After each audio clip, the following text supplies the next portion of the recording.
Hi, I started up this page called Why America is Where Dreams Come True. And if you have a socialistic country, your dreams can't really come true as far as being financially free and able to fulfill your dreams. And you can't, you can have abundance wherever you go if you have the right mindset. And I'm all about positive affirmations and fulfilling your dreams. But I really feel like that we need to be educated about what the freedom really is.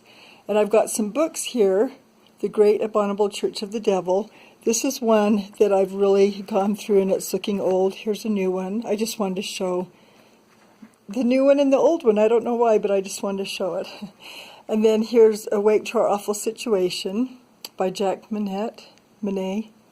I don't know if I'm saying it right. Here is An Enemy Hath Done This by Ezra Taft Benson. The Proper Role of Government by Ezra Taft Benson.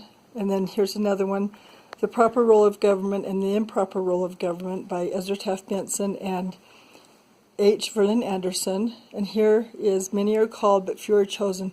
Now a lot of these books teach why the Constitution is really important, and I'm going to try to go through these books on my Facebook page. I'm going to talk about it and help those that want their freedom to understand why we need the Constitution that we already have. Of course, there's a few amendments that I don't think are good, that we probably, not the older amendments, but some of the newer ones, and I can't think of what they are right offhand. My husband knows what they are, but I'm not, I don't remember exactly which ones they are right now, but I love my freedom so much that I want to go through these books and teach about what the proper role of government is. I feel like there are so many young kids, middle-aged people, old people that don't really understand what the Constitution is all about. I don't have everything memorized. I don't understand, or I can't explain all of it unless I read these books to you guys who will listen. But I understand what freedom is, and it's a God-given right.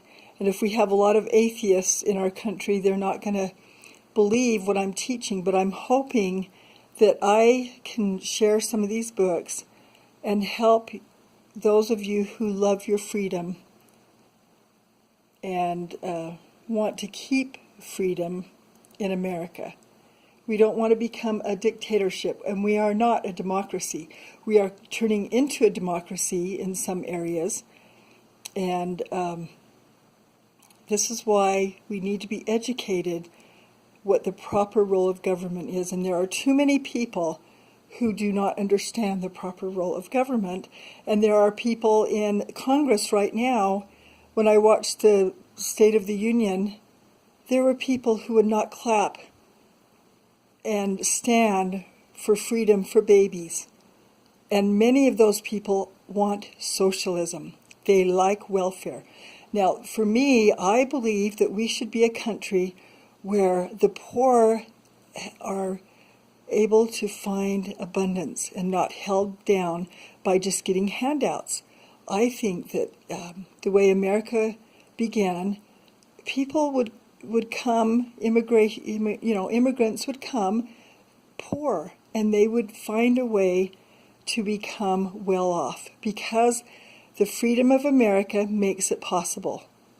But if we're in a socialistic government where we take from the rich and give to the poor, take from the middle class, give to the poor, it just keeps them down. I believe in teaching people how to fish instead of always giving out fish. Now, I believe in helping people who are having a hard time, but I don't think the government has a right to take from people and just give it. I think we as a nation can do that where we want to give and help other people, but I think teaching self-reliance is one of the best ways to go, and we have lost that sense of abundance, and I think we can get it back. But so I have this Facebook page where I hope I keep it up good enough, but I'm just outraged at the way some of Congress is going with their socialistic attitude.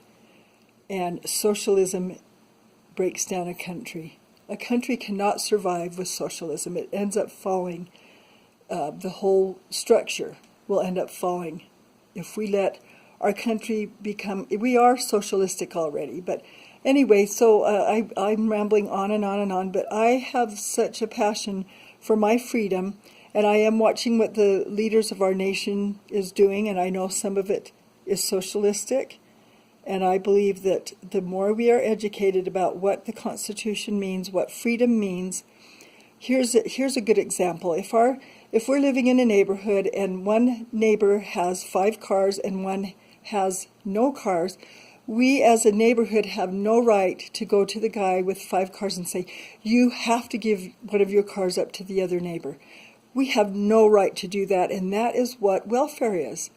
And I just feel like we need to understand what freedom really is and not turn into a welfare state. Well, I think we're already there, but I want to share these books so that we can educate people, to teach them that we don't go to our neighbor and force them to give their car to the neighbor that doesn't have it. Hopefully on his own he might want to just do that, and there are plenty of people who do things like that now, who are willing to give, and I see it all the time. So let's just get rid of socialism. Let's start thinking abundantly. Okay, so I plan on sharing some of these books. I'm going to start with the proper role of government. And we do have enemies within. Here's An Enemy Hath Done This. We have enemies within our country, and they're socialists. And there's other names for them. The great abominable church of the devil is government when it becomes oppressive and forceful. Okay, well, anyway, I want to share this one first. And have a wonderful day. Bye.